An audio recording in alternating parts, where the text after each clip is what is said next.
You just had a genuinely good time. Good people, real laughs, nothing went wrong, you actually enjoyed yourself. And then you get home, close the door, and you are completely wiped out, like you just ran a marathon. You do not want to talk to anyone, you do not want to text back, you just want to lie down in the quiet and stare at a wall.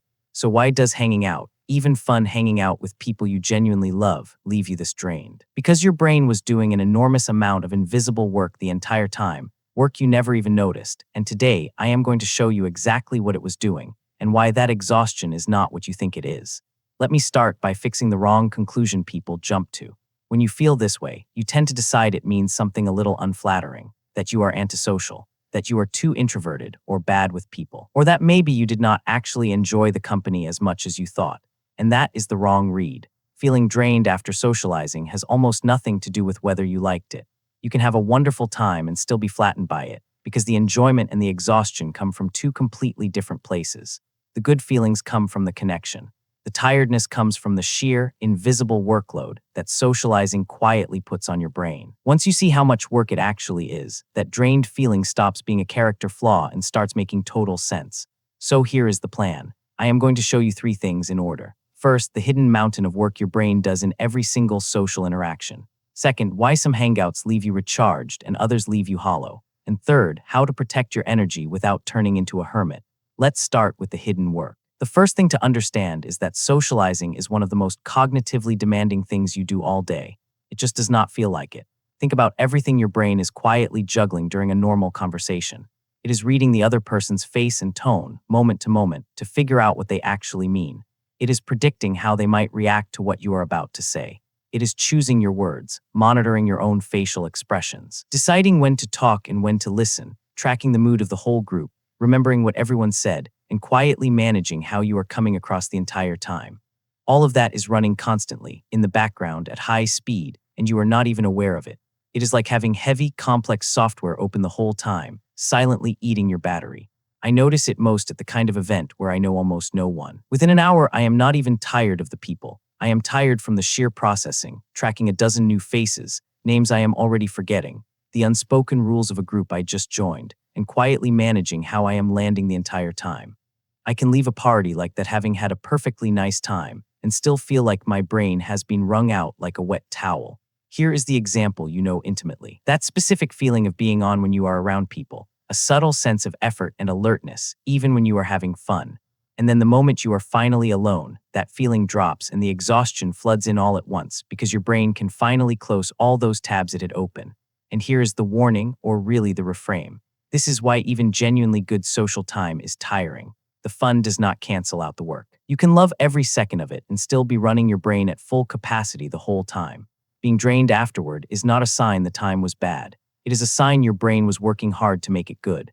But that raises a real question, because not every hangout wrecks you equally. The second thing is that the type of interaction matters far more than the amount, and this is where it gets useful. Some social time leaves you completely drained, and some leaves you actually recharged. And the difference is not how long it lasted or how many people were there. It is how much monitoring the interaction demanded of you. The draining kind is high effort. Meeting new people, making small talk, being somewhere you feel a little watched or judged, having to perform a slightly polished version of yourself, managing your impression, keeping the mask on. All of that runs the heavy software at maximum. The recharging kind is low effort. It is the people you can fully relax around, where you do not have to perform, where you can say the wrong thing or sit in comfortable silence or be your completely unfiltered self and nothing bad happens. With those people, the monitoring software gets to power down, and connection comes in with almost no cost. You have felt both sides of this. The dinner with a big group of acquaintances where you were on the entire night and drove home in total silence, completely spent. Versus the evening with your closest person where you talked for 4 hours, said genuinely stupid things, sat quietly for a while, and somehow left lighter than you arrived. Same number of hours, roughly the same amount of talking. Wildly different cost because one asked you to perform and the other just let you exist. And this is where that old introvert and extrovert idea actually gets interesting. And this is genuinely why I make this channel. So a quick thing, if you like having your own wiring explained like this, take 1 second and subscribe. Okay, so the real distinction was never about being shy or outgoing. It was originally about where you get your energy back. Some people recharge mostly in solitude, some recharge mostly around others. But here is the part people miss. Everyone has a limit. Even the most social person alive gets drained by enough high monitoring interaction. It is not about being broken or antisocial. It is about how much performing a given situation asks of you and how full your tank was when you walked in. The setting stacks on top of all this, too. Loud rooms, bright lights, lots of people, background music you have to talk over. That is extra sensory load your brain is filtering at the exact same time. So a hangout is not only socially demanding, it can be physically overstimulating, which is why the very same conversation can feel easy on a quiet walk and completely draining in a packed, noisy bar. Here is the warning worth knowing. The most exhausting thing of all is masking, holding up a version of yourself that is not quite the real one for hours. If you spend a whole evening being a slightly edited you will come home wrecked even if the evening was lovely, which points us straight at how to actually manage this. The third thing and the part that helps is that the answer is not to avoid people. It is to be smart about your energy and honest about what actually refills you. Here is the practical version. First, build in recovery on purpose. If you know a big social event is coming, protect some quiet time on the other side of it, and do not schedule your whole weekend wall-to-wall with people. That alone time after is not you being antisocial. It is your brain closing its tabs and recharging, and it is a normal, necessary part of the cycle.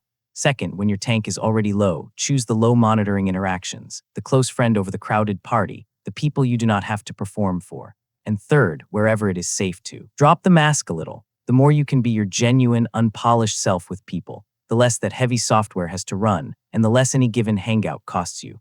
I had to learn this one the hard way, because for years I treated my need to disappear and recharge as some kind of personal defect, something to push through and quietly apologize for.